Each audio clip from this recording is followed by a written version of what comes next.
Hatimaye klabu ya Young African imetoa suluhisho kuhusiana na golikipa wao Djigui Diarra ambaye alionekana ambaye alifanya vitendo sio vya kimichezo, vitendo vya utovu wa nidhamu kwenye mchezo wa NBC Premier League dhidi ya Dodoma Jiji. Djigui Diarra ambaye alionekana kudhira kwenye mechi hiyo baada ya Bakari Nondo Mwamnyeto kujifunga. Djigui Diarra alionekana kudhira na kutupa gloves, ambapo kitendo hicho kimetafsiriwa kama ni utovu wa nidhamu. Sasa hatimaye Young African baada ya kukaa kimya muda mrefu, leo hii wamemtolea uvivu Djigui Diarra. Sasa haya ndio maamuzi ya Young African. Twende tukatazame, je, Young African wameamua vipi kuhusiana na Djigui Diarra? Kanasi mwanzo mpaka mwisho. Lakini pia hii ni Tubone Media na mimi ni Tubone, na hivi ndio vitu ambavyo tunavifanya hapa Tubone Media. Hakikisha umesubscribe na kubonyeza alama ya kengele ili uwe mtu wa kwanza kupata taarifa zingine kutoka kwetu. Sasa leo moja kwa moja tukatazame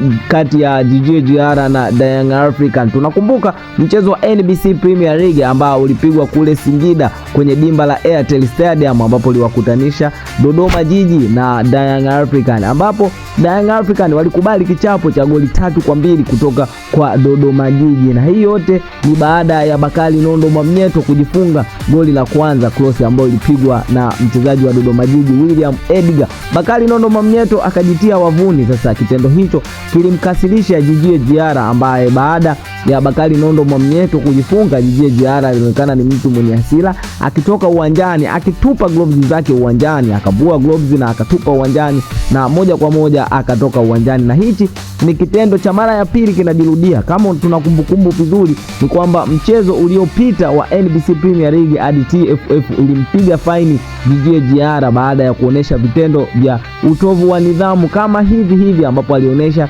ishara ya matusi kwa mashabiki wa Young African. Walimpiga faini, lakini mashabiki wa Young African walihusika kwenye kumchangia Djigui Diarra faini hiyo ya TFF na alifanikiwa kulipa. Sasa hii imekuwa ni ya Young African baada ya kupoteza mchezo huo. Djigui Diarra baada ya kutoka katika kipindi cha kwanza akaingia golikipa Masaranga ambaye aliweza kuruhusu goli 2 mfululizo kwenye dakika za mwishoni, ambapo Young African walipoteza mchezo huo, na ni mara yao ya kwanza kupoteza mchezo wa NBC Premier League baada ya kujitunza kwa muda mrefu, takribani mechi 42 wakawa unbeaten bila kupoteza mchezo wote, lakini wanakuja kudondosha mbele ya Dodoma Jiji. Sasa kitendo cha Djigui Diarra, kamati ya Young African ya nidhamu tayari imekaa kwa ajili ya kumjadili Djigui Diarra. Sasa Young African wamepanga kuja na adhabu juu ya Djigui Diarra. Sasa je, ni adhabu gani ambayo watakuja nayo Young African kwa Djigui Diarra? Stay tuned, hakikisha umekaa nasi